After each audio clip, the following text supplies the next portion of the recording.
সুন্দর একটি প্রশ্ন। আমি আশা করছিলাম এই প্রশ্নটি পাবো, তাহলে এই বিষয়ের একটা সম্পৃক্ত বিষয়।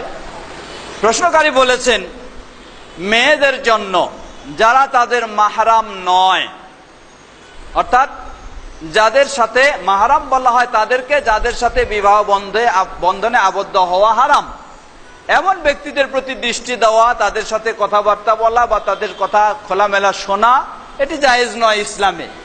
কিন্তু এই মিডিয়ার মাধ্যমে আজকে মহিলারা তো সেই দর্শন বা সেই কথা শোনার পর্যায়ে চলে আসে যারা গায়রে মাহরাম তাদের সাথে। তাহলে এটি কতটুকু জায়েজ হবে কি না? জবাব, এখানে কয়েকটি বিষয় বলবো আমরা। প্রথম বিষয়, যদি কোনো মিডিয়ায় কোনো সেই দর্শনের যে বিষয়টা, সেখানে যদি পুরুষদের যেটা এসে থাকে সেটা যদি অমার্জিত হয়ে থাকে, অশালীন হয়ে থাকে, তাহলে এমন গায়রে মাহরামের দিকে দৃষ্টি দেওয়া জায়েজ হবে না। সেটা যেই মিডিয়া এসে যেই কথাই বলুক না কেন, যদি তার অবস্থানটা যদি অমার্জিত অশালীন হয়ে থাকে, মার্জিত যদি না হয়, এটা হলো এক শর্ত। 2 নাম্বার, যদি মার্জিত হয়ে থাকে তাহলে তার দিকে দৃষ্টি দেওয়া যেতে পারে একজন মেয়ে মানুষের কয়েক শর্ত সাপেক্ষে। প্রথম শর্ত হলো দ্বীন শিখার উদ্দেশ্যে। প্রথম শর্ত হলো দ্বীন শিখা জানার উদ্দেশ্যে। রাসূল সাল্লাল্লাহু আলাইহি ওয়াসাল্লাম বা সাহাবীদের মাঝে এই ধরনের বিষয় ঘটেছে।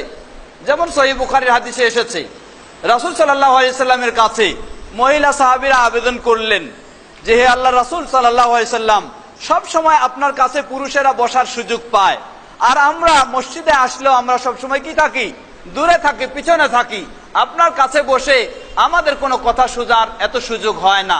অতএব আপনি আমাদের জন্য সপ্তাহে একটি দিন নির্দিষ্ট করে দিন, যেই দিন আমরা মেয়েরা সরাসরি আপনার কাছে এসে শুনবো, কোনো পুরুষেরা সেখানে থাকবে না।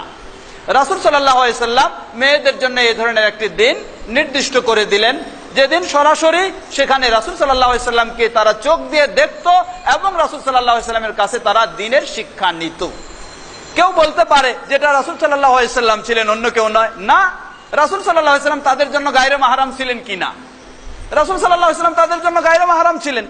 রাসূল সাল্লাল্লাহু আলাইহি ওয়াসাল্লামের সামনে তাদের জন্য ওইভাবে উঠা বসা চলাফেরা নিষিদ্ধ ছিল। অনুরূপভাবে খোলাফায়ে রাশিদিন থেকেও এরকম প্রমাণ পাওয়া যায় যে তাদের কাছ থেকেও এভাবে তারা দ্বীনের শিক্ষা সরাসরি গ্রহণ করেছেন। তাহলে আমরা বলবো যে এই মিডিয়া দর্শনের মাধ্যমে একজন মেয়ে তার গায়রে মাহরাম হলেও তার কাছ থেকে কথাগুলি শুনতে পারে, তার দিকে দৃষ্টি দিতে পারে কয়েক শর্ত সাপেক্ষে। প্রথম শর্ত হলো, যাকে দেখবে তার অবস্থাটা মার্জিত হতে হবে, শালীন হতে হবে, অশালীন যেন না থাকে।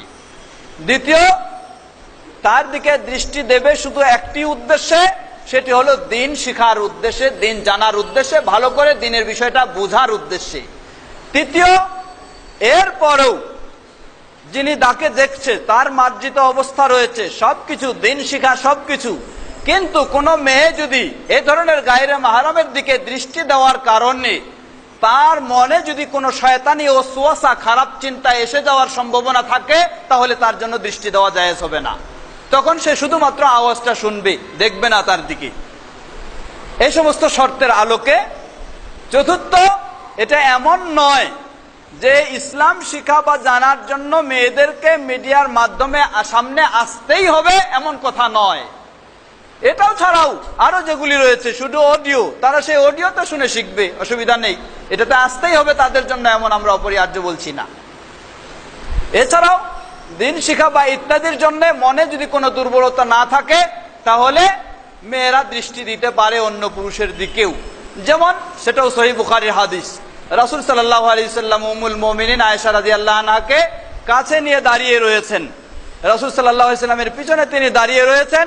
মসজিদে বা মসজিদের সামনে সেই হাবশীরা, তারা তীরন্দাজরা তীরের খেলা করছিল। রাসূল সাল্লাল্লাহু আলাইহি ওয়াসাল্লাম তাকে দেখার সুযোগ করে দিলেন, একটা ইসলামী বিষয় জানার জন্য এবং ইসলামী বিষয়ে উৎসাহিত করার জন্য সেই সুযোগটি দিয়েছিলেন। অন্য যদি হতো তাহলে দিতেন না। তাহলে এগুলি থেকে বোঝা যায় যে একজন মেয়ের গায়রে মাহরাম যদিও হয়, মাহরাম নাও হয়, এমন ব্যক্তিদের প্রতি দৃষ্টি দিয়ে বা তাদের প্রতি দর্শন ও শ্রবণ জায়েজ হতে পারে এই শর্ত সাপেক্ষে। আল্লাহু তাআলা আ'লাম।